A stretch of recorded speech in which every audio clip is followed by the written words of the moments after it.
네, 여러분 안녕하십니까. 숙명여대 경영전문대학원의 임무성 교수입니다.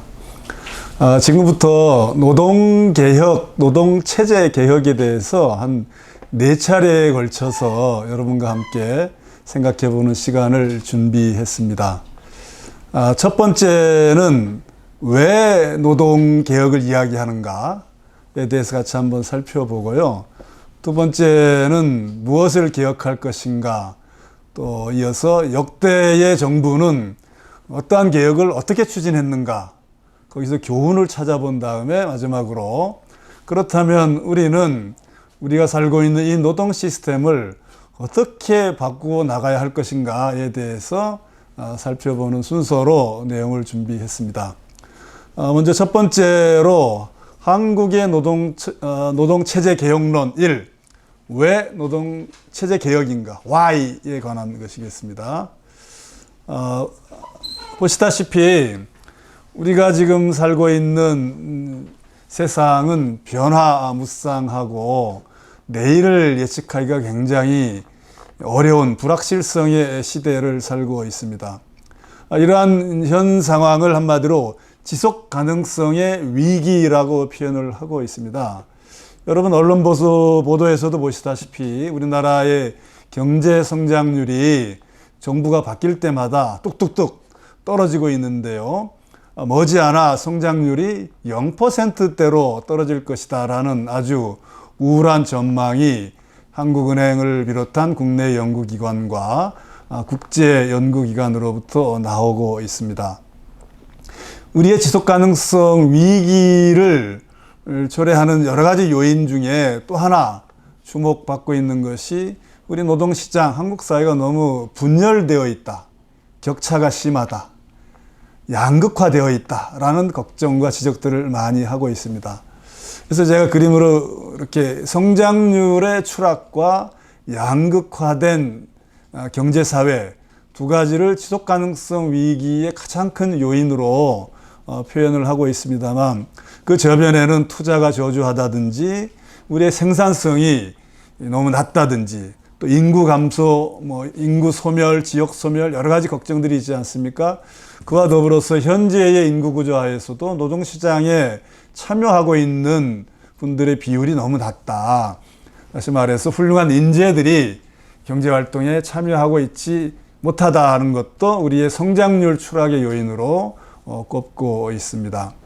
양극화 또는 격차의 확대, 고착화를 초래하는 여러 가지 경제사회적 요인이 있겠습니다만, 그와 더불어서 노사 갈등에 더해서 지금은 노동과 노동이 갈등하거나 또는 대기업과 중소기업, 원청, 하청으로 표현되는 기업과 기업 간의 갈등, 거기에 더해서 사회의 분열이 심하고 또 정치는 극한 대결이 반복되고 있는 이런 갈라진 일터, 분열된 사회에 대한 우려들이 많습니다만, 이러한 것들이 양극화를 고착화시키는 요인의 하나로도 지적이 되고 있습니다.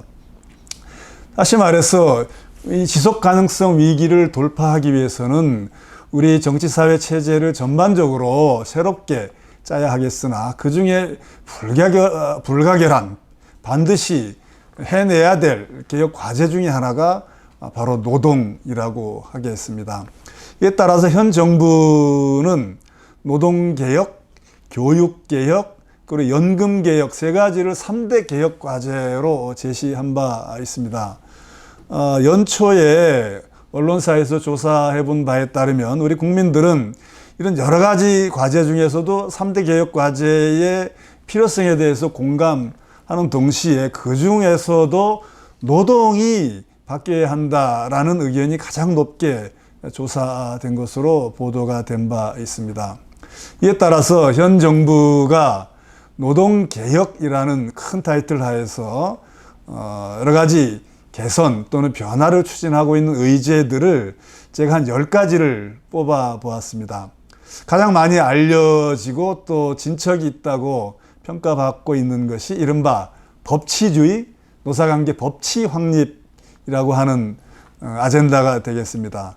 사실 노사관계 그러면 자치가 원칙인데 법치 그러면 좀 어색하다 또는 뭐 우려스럽다라는 비판도 있습니다만 또 뒤에서 살펴보겠지만 기본적으로 법이 지켜져야 그 위에서 뭐 자치든 협의든 이런 것이 가능하지 않겠느냐라는 지지 또는 기대도 상당한 것이 현실인 것 같습니다. 그에 따라서 집회 시위 질서를 좀 바꾸고자 하는 여러 가지 조치들이 정부 주도로 진행되어 왔고요. 또 하나는 여러분 연말에 이제 연말정산 13월에 월급 시기가 다가오고 있습니다만 연말정산 소득공제와 연계해서 노동조합을 비롯한 노사단체 또 비영리단체들의 회계 투명성이 많이 강조되고 있습니다. 거기에 더해서 재정 긴축 기조하고도 물론 관련이 되겠습니다만 좀 방만했던 그 정부 재정 지출을 좀 효율적으로 재편하기 위한 여러 가지 조치들이 진행되고 있죠. 그러다 보니까 뭐 보조금이 축소된다든지 또는 내부 또는 외부에서의 통제, 평가 등이 강화되고 있습니다. 네 번째로는 정부의 여러 가지 위원회가 구성돼서 운영되고 있는데 여기에 노동계 대표와 경영계 대표들이 대부분 위원으로 참여하고 있습니다만 너무 노사 단체의 대표가 과잉 대표되고 있는 것 아니냐. 조직화되어 있지 않은 영세사업자라든지 소상공인 또는 일반 노동자, 비정규직, 소수노조 등도 이러한 기구에 참여할 수 있도록 해야 되지 않느냐라는 지적을 반영해서 노사의 대표 제도를 바꾸는 작업이 진행되고 있는 것으로 보도가 되고 있습니다. 여러분 일주일에 몇 시간 일하시고 몇 시간 쉬시는지 모르겠습니다만 근로시간 제도 개편과 관련해서 사회적으로 큰 뜨거운 그 토론이 있었죠. 지금 잠시 주춤한 상황이긴 합니다만 이 근로시간을 어떻게 좀 줄일 것인가 또 너무 경직적인 시간 제도를 어떻게 좀 유연하게 운영할 것인가 하는 것도 중요한 개혁 과제로 제시되어서 진행되고 있는 것으로 알고 있습니다. 여기에 더해서 임금 체계도 너무 연공급, 호봉제 이 위주로 되어 있는 것은 시대에 맞지 않다. 어떻게 하면은 직무나 성과 연계시킬 것인가 하는 주제도 주요한 개혁 의제로 제시된 바 있습니다. 거기에 더해서 뭐 고용 세습이라든지 또 뭐 현대판 음서라든지 하는 용어로 비판받은 바가 있습니다만 채용의 공정성, 일자리가 많이 늘어나지 못하는 것은 그렇다 하더라도 일단 절차적으로 공정해야 되는 것 아니냐라는 특히 청년들의 요구를 반영해서 채용의 공정성을 절차적으로 확보하기 위한 조치들도 추진되고 있지요. 거기에 더해서 앞서 성장률 제로 위기와 양극화가 지속 가능성을 위협하는 양대 위기 요인이라고 제가 말씀드린 바가 있습니다만 이러한 이중 구조를 어떻게 하면 좀 좁힐 것인가 하는 차원에서 고용노동부에서는 조선업 같은 특정 업종을 중심으로 해서 단계적으로 상생협약을 확산시키는 노력을 전개해 나가고 있는 것으로 알고 있습니다. 여러분 실업급여 타보신 분 계신지 모르겠습니다만 얼마 전까지 최저임금 받고 일하는 것보다 실업급여 받는 게 유리하면은 누가 일하려고 하겠느냐, 또 실업급여를 뭐 부정하게 타고 있는 게 너무 많지 않느냐, 뭐 이런 그 논란이 있었습니다. 또 다른 한편으로는 실업급여 보호를 제대로 받지 못하고 있는 분야가 상당하다. 이 사회 안전망이 좀 촘촘하지 못하다. 뭐 이런 또 지적 또한 있습니다. 그래서 실업급여 제도와 같은 고용 안전망을 개선하기 위한 조치들도 논의되고 있는 것으로 알고 있습니다. 사실 일하다가 다치면 매우 억울하죠. 우리가 일하다가 다치거나 목숨을 잃는 이러한 후진적인 모습은 하루빨리 개선되어야 하겠습니다. 이와 관련해서 정부에서는 이른바 중대재해 감축 로드맵이라는 것을 지난해 말에 발표한 바가 있습니다만 이러한 것들을 단계적으로 추진하면서 필요한 제도 개선을 논의하고 있는 것으로 알고 있습니다. 이상과 같이 10개의 의제를 뽑아봤는데요. 하나하나 뜯어보면은 굉장히 중요하고 또 나름 일리가 있습니다만 또 이렇게 많이 퍼져 있는 것 같습니다. 그래서 전체적으로 어떠한 비전과 로드맵을 가지고 추진되는 것이냐라는 지적 또는 물음이 제기되고 있는 것도 사실입니다.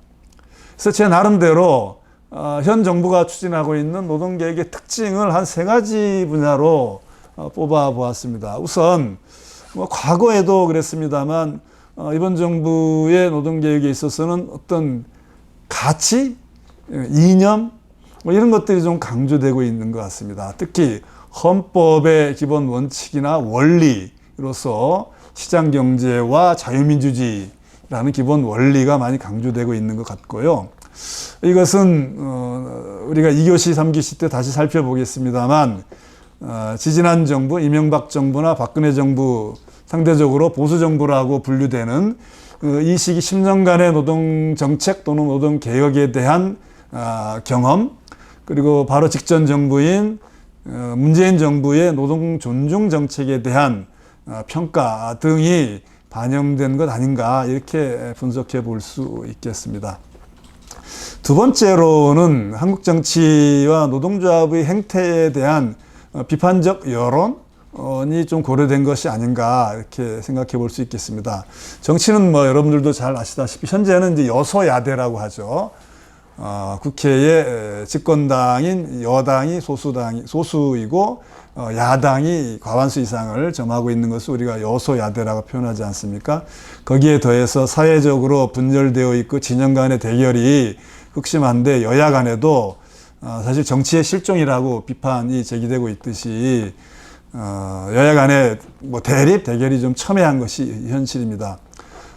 노동조합의 경우에는 또 노동자 입장에서는 억울하다, 또 다른 측면도 있다라는 항변이 충분히 가능한 부분이 있겠습니다만 또 많은 여론들이 일부 노동계의 경우에는 법을 좀 존중하지 않는다든지 또 사실상의 정치적 영향력이나 권력이 큰 그러한 조직으로 성장한 것이 아닌가라는 인식이 있는 것 또한 사실입니다. 그래서 이러한 것들이 좀 윤석열 정부의 노동개혁에 있어서 고려되고 있지 않는가라고 평가해 볼 수 있겠습니다. 세 번째로는 과거 정부하고 비교해 보면은 현 정부의 노동개혁은 정부가 주도하면서 이른바 실사구시라고 할까요? 추상적인 종합대책, 비전, 5개년 계획 이런 것보다는 구체적인 문제 해결 중심으로 접근하고 있다고 볼 수 있겠습니다. 이것은 법치주의 확립과 같은 사례에서 보듯이 어떠한 결과, 가시적인 결과, 성과를 중시하는 것이라고 볼 수 있는데요.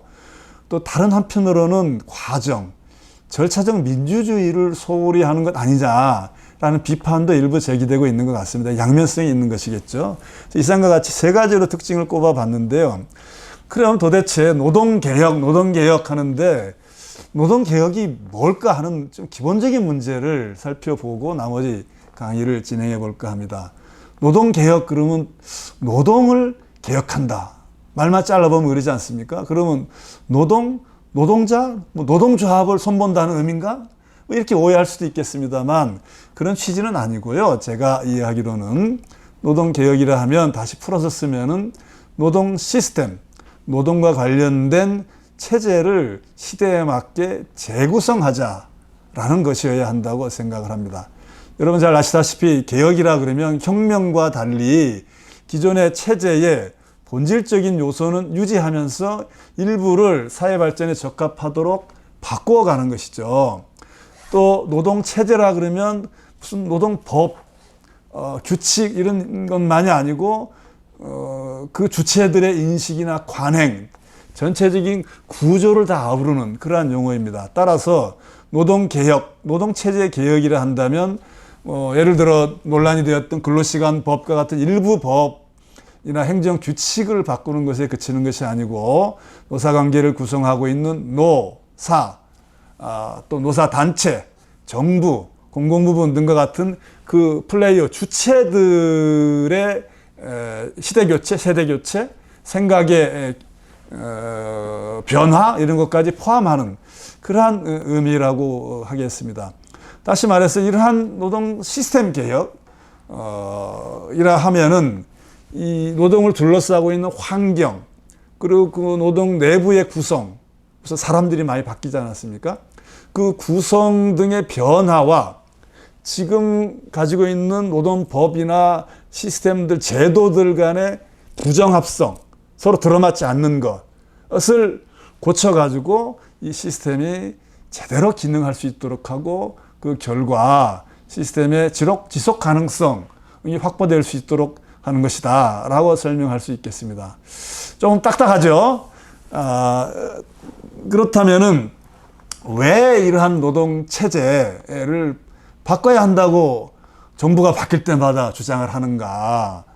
사실 윤석열 정부만이 아니라 역대 정부들도 지난 30여 년간 정부가 바뀔 때마다 노동 시스템을 새롭게 바꿔야 됩니다라고 계속 국민들에게 제시를 하고 추진을 했었거든요.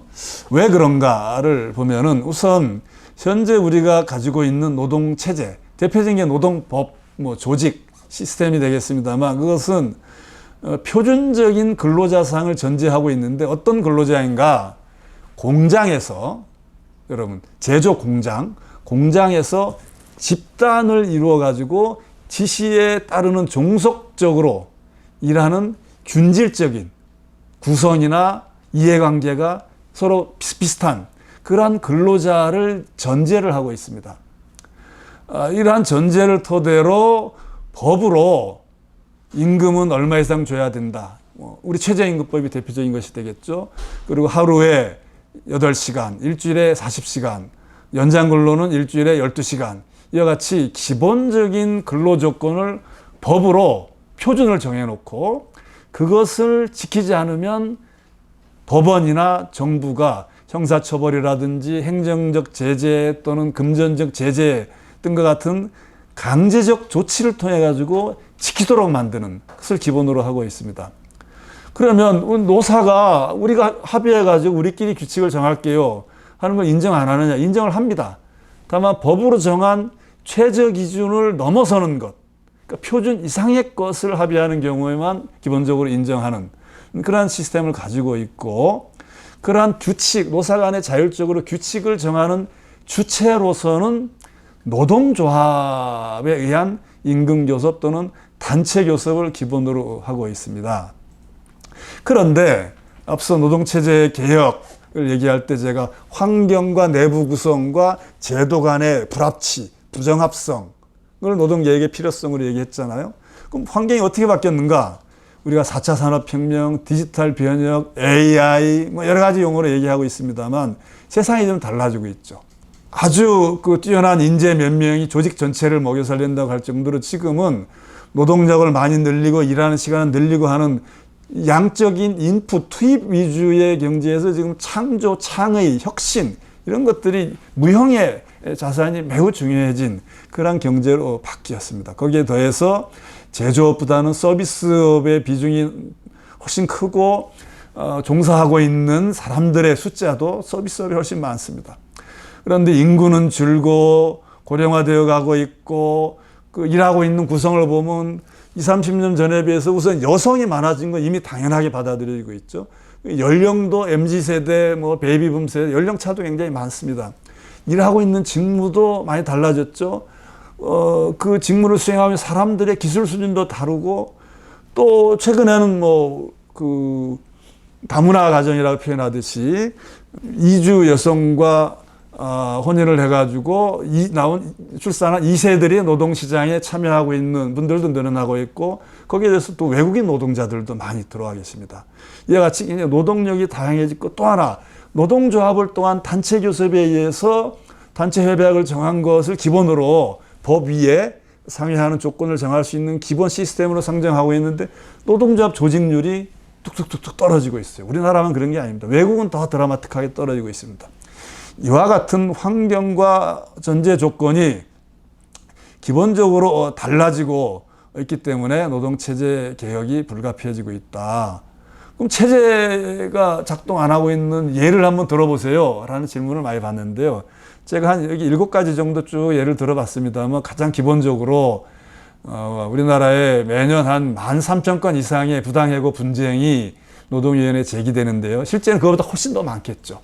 비정규직 올해 조사에 따르면 조금 줄어들었습니다만 지난 몇 년간 계속 늘어났고 1년에 1조 원 이상의 임금 체불이 일어나고 격차가 커지고 산업재해 증가, 아주 기본적인 근로조건들도 확보되지 못하고 있는 것이 체제의 문제점의 대표적인 예가 되겠습니다만, 거기에 더해서 너무 정치화가 된다든지 법원에서 소송으로 다툰다든지 아니면 현실과 변화무쌍한 현실과 노동법 제도가 안 맞는다든지 이념 갈등이 치열하다든지 등등 아주 많은 예들이 우리 주변에 있습니다. 이러한 그 문제점, 부정합성, 기능 부전, 제대로 기능이 발휘 안 된다는 것이죠. 이러한 것들을 고치려면은 법 한두 개 바꾸는 것이 아니라 앞서 말씀드린 바와 같이 시스템 전체를 개혁해야 된다. 다시 말해서 재구성해야 된다라는 것이죠. 이때 제가 중요하게 강조하고 싶은 것은 이게 미국의 유명한 던롭이라는 학자가 제시한 아주 고전적인 노사관계 시스템 모델인데요. 여기 주체라고 우리가 표현하는 플레이어, 액터가 있습니다. 노동자, 노동조합, 사용자, 사용자 단체, 그리고 정부, 우리가 노사정이라고 보통 표현하는 이러한 그 주체, 액터가 있고, 이러한 주체들이 우리 4차 산업혁명과 같은 기술적인 맥락, 조건, 거기에 더해서 시장의 환경, 또 사회에서의 권력 분배나 관계, 이러한 환경적인 맥락과 조건 하에서 서로 관계를 통해 가지고 어떤 규칙을 만들어내는데요. 그것이 법이 될 수도 있고, 단체 협약이 될 수도 있고, 근로계약이 될 수도 있고, 관행이 될 수도 있죠. 근데 이 기본적인 전제는 공통의 이데올로기, 최소한 우리가 생각은 달라도 서로 논쟁하고 교섭할 수 있는 상대방, 파트너라는 것이 전제되어야 한다는 것이죠. 그것을 이게 공산주의, 자본주의 그런 의미의 이데올로기라기보다는 어떤 체제 내에 공존하고 있는 파트너로서 서로 수용하고 존중하는 그러한 공통의 이데올로기, 가치 기반이 전제가 되어야 하는데, 우리는 그것과 관련된 갈등이 굉장히 첨예하다는 것이죠. 그래서 노동체제의 개혁 또는 노사 갈등 등을 논할 때 법조항 한두 가지를 논하기에 앞서 이와 같은 공통의 기본 그 원칙을 서로 확인하는 것이 필요하는데, 그걸 어디에서 찾을 수 있는가? 가장 상위 규범이라고 할 수 있는 헌법의 이념과 기본 원리가 그 기준이 되어야 하지 않을까, 이렇게 생각해 보는 겁니다. 그렇다면은 우리 헌법은 무엇이라고 얘기하고 있는가? 우리 노동과 관련해서 가장 밀접한 것이 자유민주적인 기본 질서. 따라서 노동조합도 민주적으로 운영되어야 하고, 사용자 단체도 그렇고 정부도 이와 같은 민주 질서를 존중해야 된다라는 기본 원리를 제시하고 있습니다. 그와 더불어서 시장 경제 질서를 기본으로 하고 있다. 다만 이것이 정부의 적극적인 역할을 포함하는 사회적 시장 경제 질서를 우리의 기본 원리로 표하고 있고, 거기에 더해서 자유와 창의를 존중해야 된다라는 원칙 또는 이념을 제시하고 있는 것입니다. 그래서 제일 처음에 제가 노동체제, 노동을 왜 개혁해야 되는가를 지속 가능성의 위기에서 시작했습니다만, 그러면 이런 헌법의 기본 원리에 토대를 두고 터잡아서 이 지속 가능성의 위기를 돌파하고 노사 또는 우리 사회 구성원들이 함께 잘 살 수 있는, 우리가 상생이라고 하는데 좀 더 적극적인 용어로 표현한다면 공동 번영할 수 있는 그러한 노동 시스템으로 나아가려면 뭔가 이렇게 준거 또는 참고할 수 있는 기본 모델 같은 게 있으면은 서로 공통의 목표 또는 과제를 논의하는데 좀 유용하지 않습니까? 그래서 제가 찾아본 것이 이 네덜란드, 여러분 치율리 풍차의 나라 네덜란드 또는 그 덴마크, 여기는 제가 네덜란드라 표현했습니다만 사실은 이제 덴마크가 원조입니다. 덴마크의 골든 트라이앵글이라는 모델이 있습니다. 거기에 더해서 OECD는 플렉시빌리티 해가지고 유연성과 안정성의 결합 모델을 노동개혁의 방향 또는 기본 모형으로 제시한 바가 있는데, 이것을 한국식으로 조금 변형을 해보면 이 덴마크의 황금 삼각형은 유연한 노동시장, 해고의 유연화를 주로 내용을 하고 있습니다만 적극적인 교육 훈련 그리고 탄탄한 사회 안전망을 삼각주로 하고 있습니다만 우리의 경우에는 좀 더 유연함이 필요하고 거기에 대해서 안정망을 확대할 필요가 있지만 또 하나 중요한 것은 공정성에 대한 우리 시대의 요구를 함께 고려해야 되겠다 해가지고 제가 덴마크의 골든 트라이앵글을 요즘 유행하는 코리안 스타일 골든 트라이앵글로 바꿔보면은 유연성과 안정성, 공정성 이렇게 모델을 만들어 보았습니다. 구체적인 내용은 무엇을 개혁할 것인가에 대한 제 2교시에서 좀 더 구체적으로 살펴보기로 하고 첫 번째, 왜 노동을 개혁해야 하는가에 대한 서론적인 문제제기 말씀은 이 정도로 마무리하겠습니다. 감사합니다.